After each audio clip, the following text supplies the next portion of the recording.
Hey everyone. So I wanted to talk about the Wim Hof breathing technique and in particular how it has helped me with lupus flares.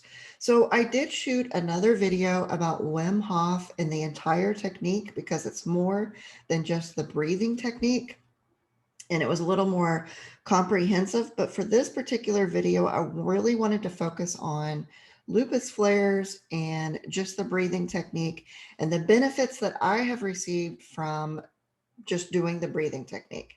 So in early January, I became obsessed with Wim Hof. He has a very strong mind body connection that I think I need to gain.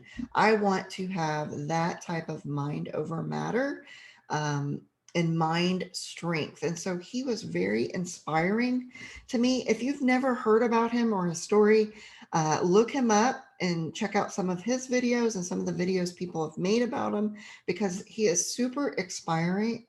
Expiring. He hasn't expired. He's inspiring, and he's also known as the Iceman. So he's quite the character. There's a lot to learn from him, and I have really enjoyed getting to learn the breathing technique. So the Wim Hof breathing technique is you breathe a certain way for a certain amount of time, and it's almost like hyperventilating. So you're breathing in faster and out. And you do it 30 to 40 times, and then you retain your breath. So he describes it a lot better than I just did, but I began the technique in early January and I do it every single morning and every single night. But something that I noticed is during the breathing technique, I de stress. I become at a much lower level and super relaxed.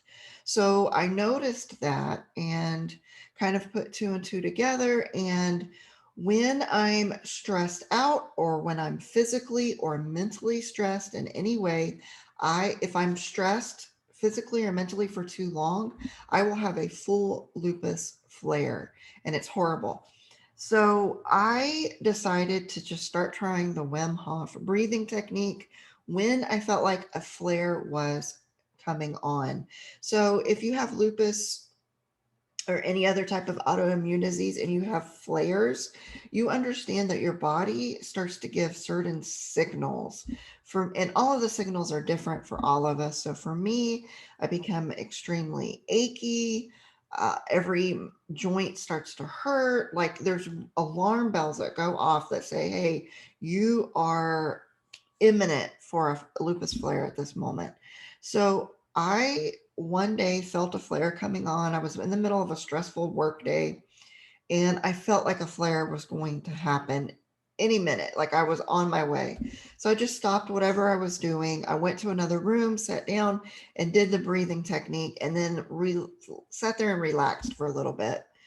And it was probably the biggest accomplishment I've had in my health to date because I actually never had that lupus flare and I didn't have a lupus flare the next day. So for me, I was able to use the breathing technique to stop the flare that was coming. So I found that amazing, amazing. So now when I feel a flare getting ready to come on, I will stop and do the breathing technique. And honestly, the breathing technique doesn't even take that long. And I do it until I feel my body has fully relaxed, until I'm at a much lower state. And then I will sit there for a few minutes, enjoy that more relaxed state, and then I get up and finish my day. So there was one moment where I tried the breathing technique in the middle of a store. So because of the uh, pandemic and everything we're going through, we all have masks, and I'm in a store and I start realizing that a flare is coming because I have walked too far in the store, which is a major trigger for me. Any type of physical activity, mental activity, any type of activity, I have a lupus flare. So I noticed it right in the middle of the store. And so I started doing the breathing technique as quietly as I could. And the mask was over my mouth, so no one really knew what I was doing anyway.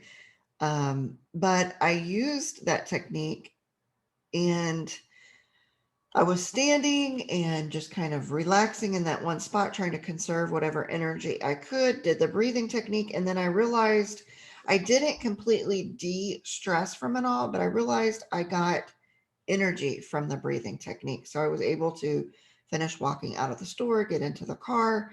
And again, that day, I did not have a lupus flare. So I've made it a practice when I realize I'm going to have a lupus flare or one is coming on, I just try to remember to stop whatever I'm doing and practice the Wim Hof breathing technique. So that alone is one of the major benefits that I've received to be able to control my health a little bit more, which is something that I'm after this year, is controlling what I can and living the best life that I can. So for me, it was a huge light bulb moment to realize I can use something like the Wim Hof breathing technique to not go into a full-fledged flare. Now, with that said, I am able to kind of head it off at the pass. I did have a time where I was not able to head it off. So I waited too long to do the breathing technique. I was closer to the flare than I should have been before I realized, hey, go try the breathing technique. And I did the breathing technique, and that night I felt fine. I did not have a flare, but the next day I went right into the flare like I would normally. So I still had somewhat of a benefit, but the key for me personally is to remember to do the breathing technique before I get too far gone. So when I first start the warning symptoms of a flare within my body, and it feels different for all of us, but I'm so fine tuned to that feeling because we know what the horrible aftermath is. As soon as I start to feel it, I'm training myself to immediately do the Wim Hof breathing technique, take a break, de-stress, and then go back to whatever it is that I need to finish. And then after an hour or two, try the Wim Hof breathing technique again. And my goal is to stay at a less heightened state so that I have many less flares. So it takes a little bit to recognize when the flare is coming on, and then it takes a little bit to not only recognize it, but go into a specific routine so that you don't have it. Now, I have no idea if this will work for anybody else. All I know is that it worked for me and that it was a big of a light bulb moment that I wanted to talk about it, so that if you're out there and you try this and it happens to help, let me know. I would love nothing more than to take you along my health journey and to not only help myself, but to also help you. So check out Wim Hof. I can't say enough about him. In particular, check out the breathing method. Now, there are other aspects to his method. And if you are autoimmune like I am, you cannot go at it like a typical person that is not sick. So, for instance, he has cold exposure and cold showers. I had to do it to a degree that my body would allow. So, whereas a normal person can go right into a cold shower and stand there for 5 minutes, I can't. I couldn't at the time. So I had to time myself and do 30 seconds and then do 1 minute and then work my way up to the 5 minutes. So that is something to take into um, to take into account. If you are sick like me and you have anything autoimmune going on, you may not be able to do some of the things that regular people can do, even though it's just as simple as a breathing technique or taking a cold shower. So just keep that in mind. If this has helped anyone, or you don't think I'm crazy, let me know, because this has really changed how I deal with a lupus flare 100%. So I wanted to share it. I'll see you guys in the next video. I hope everyone is doing well, and take care.